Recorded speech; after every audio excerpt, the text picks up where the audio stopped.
Deməli bu it 2 ay bundan qabaq mən bunu bağlayanda mənim əlimə cumdu, öz qapımın itidir. Təpindim, bərk təpindim buna.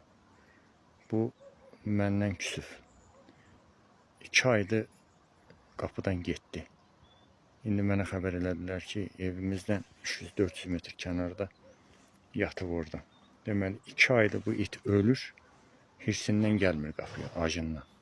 Ölür, amma gəlmir. Məndən küsüb. Getmişəm, məni görəndə durub ayağa, çörək aparmışam, sığal çəkmişəm. Ondan sonra mənlə barışıb, düşüb gəlib mənim yanımda qapıya.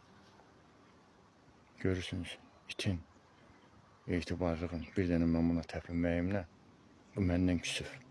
Ölür acından, amma qapıya gəlmir. Təsəvvür edirsiniz.